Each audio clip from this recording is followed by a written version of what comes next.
തുടക്കം മുതലേ പറഞ്ഞു വരുന്ന പൊളിറ്റിക്കൽ സെക്രട്ടറി പി ശശിയുമായി ബന്ധപ്പെട്ട മറ്റു രഹസ്യങ്ങൾ ഇദ്ദേഹത്തിന് അറിയുമായിരുന്നു.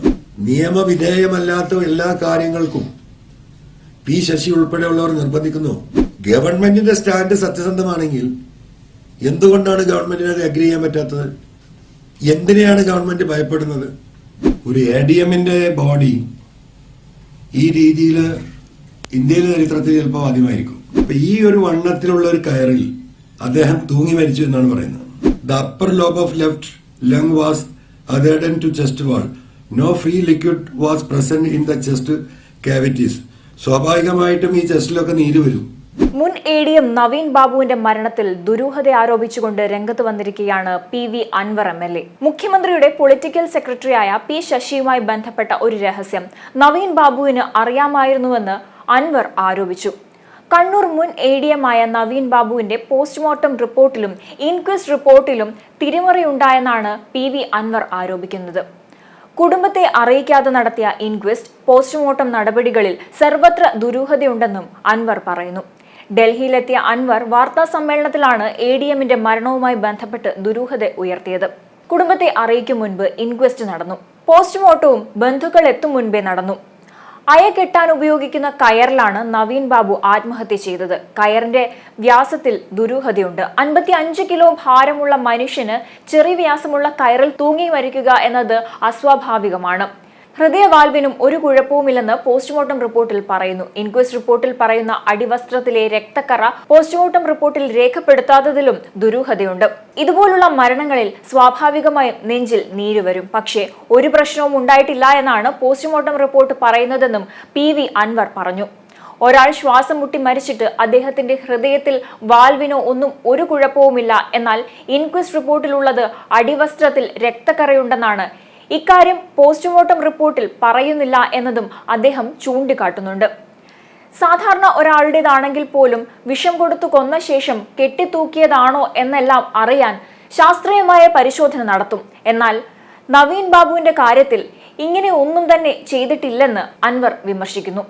പക്ഷെ അതിൽ നമ്മൾ മനസ്സിലാക്കേണ്ട ഒരു കാര്യം, അദ്ദേഹം തൂങ്ങി മരിച്ചു എന്ന് അവർ പറയുന്ന പോലീസ് പറയുന്ന കാരണം ഈ ഇൻക്വസ്റ്റ് നടത്തുമ്പോഴോ പോസ്റ്റ്മോർട്ടം നടത്തുമ്പോഴോ സ്വാഭാവികമായിട്ടും അവരുടെ ബന്ധുക്കളെ അറിയിച്ച് അവരിൽ നിന്ന് acknowledgement വാങ്ങേണ്ടതുണ്ട്.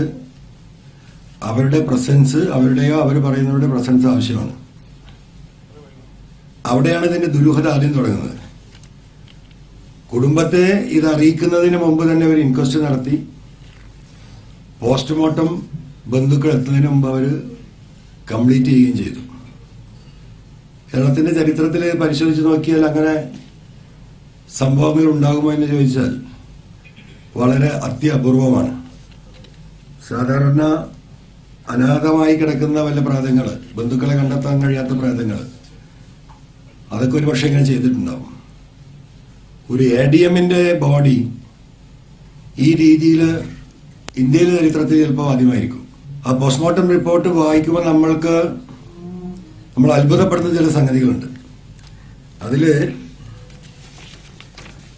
Neck findings, injuries of postmortem. There was an old yellowish plastic rope of diameter 0.5 centimeter was found tied around the neck with a knot in the left side. There was an old yellowish plastic rope of 0.5 centimeter. 0.5 centimeter പറയുന്ന ഇതാണ്. നമ്മളൊരു mobile കേബിളിന്റെ ഒരു വയറിന്റെ വണ്ണമാണ് ഇത്. 0.5 അല്ല, ഇത് അതിലില്ല, കുറച്ച് കൂടുതൽ 0.6 ആണ്. അപ്പൊ ഈ ഒരു വണ്ണത്തിലുള്ള ഒരു കയറിൽ അദ്ദേഹം തൂങ്ങി മരിച്ചു എന്നാണ് പറയുന്നത്. 0.5 സെന്റിമീറ്റർ. ഞാൻ കോപ്പി നിങ്ങൾക്ക് തരുന്നുണ്ട് പോസ്റ്റ്മോർട്ടം റിപ്പോർട്ട്. ഞാൻ ഈ കേബിൾ കയ്യിൽ വെക്കാനുള്ള കാരണം ആളുകൾക്ക് പെട്ടെന്ന് സെന്റിമീറ്റർ എന്ന് പറഞ്ഞാൽ എല്ലാ ആളുകൾക്കും മനസ്സിലായിക്കൊള്ളണമെന്നില്ല. ഈ ഒരു കയറിലാണ് അദ്ദേഹം തൂങ്ങി മരിച്ചു എന്ന് പോലീസ് പറയുന്നത്. സ്വാഭാവികമായിട്ട് നിങ്ങൾ ആലോചിക്കണം, ഈ ഒരു കയറ് നമ്മുടെ കഴുത്തിൽ ഇങ്ങനെ കെട്ടിത്തൂങ്ങിയാൽ, അതും പ്ലാസ്റ്റിക് ആണ്, ഇത് എന്താ പറയുക, സ്മൂത്താണ്. മറ്റത് പ്ലാസ്റ്റിക് റോപ്പ് എന്ന് പറയുന്നത് റഫാണ്, നിങ്ങൾക്കറിയാം. നമ്മൾ സാധാരണ വസ്ത്രം ഉണക്കാനൊക്കെ സാധാരണ ഉപയോഗിക്കുന്ന റോപ്പാണ് ഈ പ്ലാസ്റ്റിക് 5 സെന്റിമീറ്റർ ആണ്. അതൊന്നും നമ്മളിങ്ങനെ പിടിച്ചു വലിച്ചാൽ പൊട്ടുന്ന സാധനമാണ്. നിങ്ങൾക്ക് തന്നെ അറിയാം, അയ കിട്ടുമ്പോൾ നല്ലോണം ടൈറ്റ് ആക്കുമ്പോൾ അത് പൊട്ടിപ്പോകും. ഈ ഒരു സാധനത്തിലാണ് അദ്ദേഹം തൂങ്ങി മരിച്ചത്. സ്വാഭാവികമായും ഇത് കഴുത്തിൽ കുടുങ്ങി മരിക്കുമ്പോൾ നിങ്ങളിപ്പോൾ ഈ റൂമിലേക്ക് അങ്ങോട്ട് കയറുമ്പോൾ തന്നെ ഈ ഡോറിന്റെ ഫ്രെയിമിന്റെ എഡ്ജിലൊന്ന് കൈ പൊറിയാൽ നമുക്ക് എന്താ പറയുക, സ്കിന്ന് കട്ടാവും. മനുഷ്യന്റെ സ്കിന്ന് എന്ന് പറഞ്ഞാൽ അത്രേ ഉള്ളൂ. അപ്പൊ സ്വാഭാവികമായും 55 കിലോ ആണ് അദ്ദേഹത്തിന്റെ വെയിറ്റ് ഇതിൽ കാണിക്കുന്നത്. 55 കിലോ വെയിറ്റ് ഉള്ള ഒരു മനുഷ്യൻ സ്വാഭാവികമായും ഫാനിന്റെ ഹുക്കിൽ ഇത് കെട്ടി ഒരു ടേബിളോ ചെയറോ എടുത്ത് വെച്ചിട്ട് വേണമല്ലോ അതിന് ചാടുമ്പോഴല്ലേ ഇത് മുറുകുള്ളൂ. ആ മുറുക്കത്തിൽ, ആ ചാട്ടത്തിൽ ഏറ്റവും ചുരുങ്ങിയത് നമ്മളിതുമായി ബന്ധപ്പെട്ട ആളുകളോട് പറഞ്ഞത് ഈ 55 കിലോ ഇൻറ്റു 2.5 ടൈംസ് വരുമെന്നാണ്. ആ ജമ്പിങ്ങിന്റെ പ്രഷറും കൂടി വരുന്ന സമയത്ത് സാധാരണ നമ്മളൊരു കല്ലെടുത്ത് ഇടുമ്പോൾ ആ കല്ലിന്റെ വെയിറ്റ് മാത്രമല്ല, പോകുന്ന പ്രഷറും ഉണ്ട്. അപ്പൊ ഇനി 1 ടൈം എടുത്താൽ 2.5 പോവാം. 55 കിലോ ഒരാള് കഴുത്തിൽ കെട്ടിയത് ചാടുമ്പോൾ 110 കിലോയുടെ വെയിറ്റ് ഫീൽ ചെയ്താൽ ഈ പറയുന്ന 5 സെന്റിമീറ്റർ റോപ്പിൽ അങ്ങനെ ഒരു ബോഡി തൂങ്ങി നിൽക്കുമെന്ന് നമുക്ക് വിശ്വസിക്കാൻ കഴിയുമോ എന്നുള്ളത് കേരളത്തിലെ ജനങ്ങൾ ആലോചിച്ചാൽ മതി. മാത്രമല്ല അതിൽ പറയുന്നത് there was an old yellowish plastic റോപ്പാണ്, പുതിയതല്ല. ഓൾഡ് യെല്ലോയിഷ് റോപ്പ് എന്ന് പറഞ്ഞാൽ എന്തിനാണ് ഇത് ഉപയോഗിച്ചത്? അത് പോലീസാണ് കണ്ടെത്തേണ്ടത്. അങ്ങനെ അന്വേഷണം പോലീസ് നടത്തിയിട്ടില്ല. അതും നിങ്ങൾ മനസ്സിലാക്കേണ്ടത് tied around the neck with the knot on the left side. The long free portion of the rope measured 103 centimetre, 103 centimetre. 1 മീറ്ററാണ് ഈ കയറിന് ആകെ വലിപ്പമുള്ളത്. അപ്പോ ഇത് സാധ്യമാണോ? ഇവിടെ തന്നെ ഇത് തുടങ്ങുകയാണ്. ഈ കുടുംബത്തിന് പോയി അന്ന് ഞങ്ങൾ കണ്ട സമയത്ത്, ഞാൻ പേഴ്സണലായിട്ട് അവിടെ കുടുംബമായി സംസാരിച്ച സമയത്ത് ഇവർക്ക് ഇങ്ങനത്തെ പല ഡൗട്ടുകൾ വന്നിട്ടുണ്ട്. പക്ഷെ ഗവൺമെന്റ് കൊടുത്ത ഒരു ഉറപ്പിലായിരുന്നു അവർ നിന്നിരുന്നത്. SIT സത്യസന്ധമായി അന്വേഷിക്കുന്നത്. ഇനി അതിന്റെ താഴേക്ക് നമ്മൾ വായിച്ചു നോക്കിയാൽ പോലെ ഒന്ന് സ്ക്രാച്ചായി. ഇത് ശരിക്കും ഒരു വൂണ്ടായിട്ട് ബ്ലഡ് സ്റ്റെയിൻ വരും. കാരണം മണിക്കൂറുകൾ ഇത് തൂങ്ങിക്കിടക്കുകയാണ്. ഈ ഒരു പ്ലാസ്റ്റിക് റോപ്പിൽ ഇവർ പറയുന്ന സ്റ്റോറി ശരിയാണെങ്കിൽ പോസ്റ്റ്മോർട്ടത്തിൽ എവിടെയും കഴുത്തില് ബ്ലഡ് കണ്ടതായി പറയുന്നില്ല. മറ്റൊരു കാര്യം, സ്വാഭാവികമായിട്ടും തൂങ്ങി മരണങ്ങൾ നമ്മുടെ അനുഭവങ്ങൾ കണ്ടിട്ടുള്ളത് ഈ തൂങ്ങിക്കഴിഞ്ഞാൽ മലമൂത്ര വിസർജനം ഉണ്ടാവും. ഇന്ന് വരെ നമ്മൾ കണ്ടതിലും കേട്ടതിലും പറഞ്ഞതിലും അങ്ങനെയാണ്. അങ്ങനെ ഒരു സംഭവമില്ല. യൂറിനറി ബ്ലാഡറൊക്കെ എംറ്റി ആണെന്ന് പറയുന്നത്. അങ്ങനെ അദ്ദേഹം മൂത്രമൊഴിച്ചിട്ടുണ്ടെങ്കിൽ അദ്ദേഹത്തിന്റെ അണ്ടർവെയർസിൽ ഇത് കാണേണ്ടത് റിപ്പോർട്ട് ചെയ്യണ്ടേ? അത് റിപ്പോർട്ട് ചെയ്തിട്ടില്ല. അങ്ങനെ സംഭവം ഉണ്ടായിട്ടില്ല. ഇനി നിങ്ങൾ മനസ്സിലാക്കേണ്ടതിൽ വളരെ രസകരമായിട്ട് അല്ലെങ്കിൽ അത്ഭുതകരമായിട്ട് അല്ലെങ്കിൽ ആളുകളെ ഫൂളാക്കുന്ന കാര്യങ്ങൾ നിങ്ങൾ, കാരണം ഇതൊന്നും വിശദീകരിക്കപ്പെടാതെ പെട്ടുപോയത്. കാരണം ഹാങ്ങിങ് ആണ് എന്ന് ഇവർ റിപ്പോർട്ട് ചെയ്തു എന്നതിലാണ് ഇന്നലെയൊക്കെ പത്രവാർത്തകൾ വന്നത്.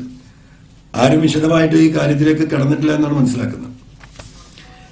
ഇതിലെ ലാസ്റ്റില് see other findings. Scalp, skull and dura were intact. Brain weighed 1,250 grams and was normal. Ribs and chest wall were intact. The upper lobe of left lung was adherent to chest wall. No free liquid was present in the chest cavities. സ്വാഭാവികമായിട്ടും ഈ ചെസ്റ്റിലൊക്കെ നീര് വരും. നമ്മൾ കണ്ടെടുത്തോളം ഒരു പ്രശ്നമില്ല, എല്ലാം intact ആണ്. Air passage was normal. സ്വാഭാവികമായും നമ്മുടെ ശ്വാസം മുട്ടിയാണല്ലോ മരിക്കുന്നത്. ഈ പറയുന്ന പല കേസുകളിലും നമ്മൾ കണ്ടിട്ടുണ്ട്. എയർ പാസേജ് ബ്ലോക്ക് ആവും, അല്ലെങ്കിൽ അത് ബ്ലാസ്റ്റ് ആവും. അതൊക്കെ നോർമലാണ്. Right and left lungs were weighed 320 grams and 300 grams respectively and were congested. Heart weight 260 grams. Walls, chambers of the heart were normal. ഒരാൾ ശ്വാസം മുട്ടി മരിച്ചിട്ട് അദ്ദേഹത്തിന്റെ ഹാർട്ട് സംബന്ധമായിട്ട് ഹാർട്ടിന്റെ വാളിനോ അതിന്റെ വാൽവിനോ അതിന്റെ ഫ്ലോ ഉള്ള ഏരിയക്ക് ഒന്നും ഒരു കുഴപ്പമില്ല. ഇൻക്വസ്റ്റ് റിപ്പോർട്ട്, അതാണ് ഹൈക്കോടതി ഇൻക്വസ്റ്റ് റിപ്പോർട്ടും CDM ഹാജരാക്കണം എന്ന് പറഞ്ഞത്. യഥാർത്ഥത്തിൽ ഗവൺമെന്റും പോലീസും സത്യസന്ധമാണെങ്കിൽ ഈ കേസ് പോകുന്ന സമയത്ത് തന്നെ CD ഹാജരാക്കാവുന്നതാണ്. സത്യസന്ധമാണെങ്കിൽ ഇപ്പൊ കോടതി ആവശ്യപ്പെട്ടിരിക്കുകയാണ്. അപ്പൊ നമുക്ക് പോസ്റ്റ്മോർട്ടത്തിന്റെ ഫുൾ റിപ്പോർട്ടാണ് ഇവിടെ ഉള്ളത്. ഈ പറയുന്ന എന്താ പറയാ ഇൻക്വസ്റ്റ് റിപ്പോർട്ടിന്റെ ഒരു ഭാഗം മാത്രമേ കിട്ടിയിട്ടുള്ളൂ. ഇതിൽ കൃത്യമായും പറയുന്നത് ഈ പറയുന്ന കാര്യങ്ങളൊക്കെ പറഞ്ഞിട്ട് നിലയിൽ തുടകൾ, കണങ്കാലുകൾ, പാദങ്ങൾ എന്നിവയുടെ മുകൾ ഭാഗം സാധാരണ നിലയിലും ഷെഡി രക്തക്കറയോട് കൂടിയ നിലയിലും കാണുന്നു. ഷെഡിയിൽ ബ്ലഡ് ഉണ്ട്. അത് ഈ പോസ്റ്റ്മോർട്ടത്തിൽ എവിടെയും ഒരു പരാമർശിക്കുന്നില്ല. ഇത് ഇൻക്വസ്റ്റ് റിപ്പോർട്ടിന്റെ ഭാഗമാണ്.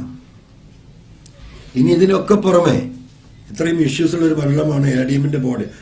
നോർമൽ കേസിലാണെങ്കിൽ പോലും ഇത് സയന്റിഫിക് ടെസ്റ്റിന് അയക്കും. ഇദ്ദേഹം വല്ല വിഷവും കഴിച്ചിരുന്നോ?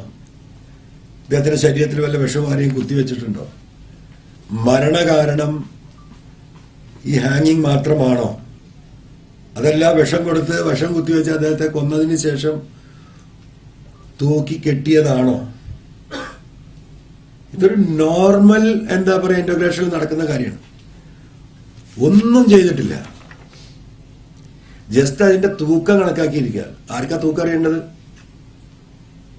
55 കിലോ വെയിറ്റ് അവർ പറയുന്ന ഒരു ബോഡിയിലെ ആവറേജ് ഒരു മനുഷ്യനുണ്ടാവുന്ന തൂക്കങ്ങൾ തന്നെയാണിത്.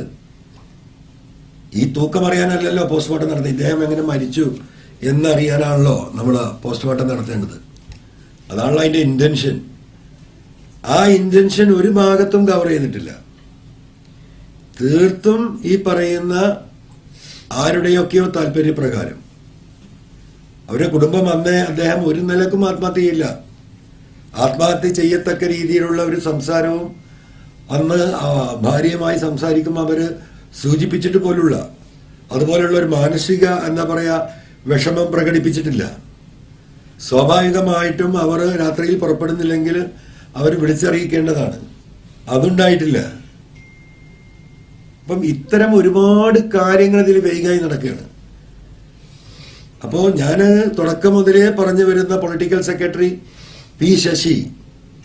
ശശിയുമായി ബന്ധപ്പെട്ട മറ്റു രഹസ്യങ്ങൾ ഇദ്ദേഹത്തിന് അറിയുമായിരുന്നു. ഇപ്പൊ ഒരു പെട്രോൾ പമ്പിന്റെ വിഷയം മാത്രമല്ല, അദ്ദേഹം അവിടുന്ന് ട്രാൻസ്ഫർ ആവശ്യപ്പെട്ടത് എന്തുകൊണ്ടാണ്? അദ്ദേഹത്തിന്റെ ഏറ്റവും അടുത്ത ആളുകളോട് ഇൻക്ലൂഡിങ് കുടുംബത്തോടക്കം അദ്ദേഹം പറഞ്ഞത് അദ്ദേഹത്തിനോട് ജോലി ചെയ്യാൻ കഴിയുന്നില്ല. നിയമവിധേയമല്ലാത്ത എല്ലാ കാര്യങ്ങൾക്കും P. ശശി ഉൾപ്പെടെയുള്ളവർ നിർബന്ധിക്കുന്നു. പറ്റാവുന്നതിന്റെ പരമാവധി ഞാൻ ചെയ്തു കൊടുത്തു. ഇനി എന്നെ കൊണ്ട് ഇവിടെ നിൽക്കാൻ കഴിയില്ല, നിൽക്കാൻ കഴിയില്ല. അതുകൊണ്ട് ഞാൻ ഇവിടുന്ന് പോരുകയാണ് എന്ന് അദ്ദേഹത്തിന്റെ അടുപ്പമുള്ളവരോടും കുടുംബത്തോടും പറഞ്ഞിട്ടുണ്ട്. അവിടെയാണ് ഈ വിഷയം വളരെ സീരിയസ് ആയി വരുന്നത്. ഗവൺമെന്റ് ഈ പറയുന്നത് പോലെ പാർട്ടി എന്താ പറഞ്ഞിരുന്നത്? ഞങ്ങളാണ് കുടുംബത്തോടൊപ്പമാണ്. കുടുംബത്തോടൊപ്പമാണെങ്കിൽ ആ കുടുംബത്തിന്റെ ഒരു ആവശ്യമാണ്. അവരാകെ ആവശ്യപ്പെടുന്നത് എന്താണ്? SIT സ്പെഷ്യൽ ഇൻവെസ്റ്റിഗേഷൻ ടീമിന്റെ അന്വേഷണം തൃപ്തികരമല്ല. അത് വസ്തുതയല്ല, അതിന്റെ ഭാഗമല്ലേ ഈ പോസ്റ്റ്മോർട്ടം റിപ്പോർട്ട്. അതുകൊണ്ടാണ് അവർ CBI അന്വേഷണം ആവശ്യപ്പെട്ടത്. ഗവൺമെന്റിന്റെ സ്റ്റാൻഡ് സത്യസന്ധമാണെങ്കിൽ എന്തുകൊണ്ടാണ് ഗവൺമെന്റിന് അത് അഗ്രി ചെയ്യാൻ പറ്റാത്തത്? എന്തിനെയാണ് ഗവൺമെന്റ് ഭയപ്പെടുന്നത്? ഇല്ലാത്തൊരു കാര്യം ഉണ്ടാക്കി കൊണ്ടുവരാൻ ഏത് ഏജൻസി ശ്രമിച്ചാലും അതിന് പരിധിയുണ്ടല്ലോ. അപ്പോ അവിടെ ഇത് ആരംഭിക്കുകയാണ്.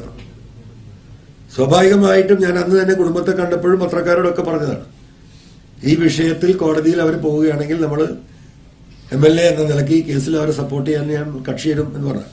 നമ്മൾ കക്ഷി ചേരുന്നതിന്റെ ഭാഗമായിട്ട് നമ്മളെടുത്ത ഡീറ്റെയിൽസുകളിലാണ് ഇത് കണ്ടിട്ടുള്ളത്.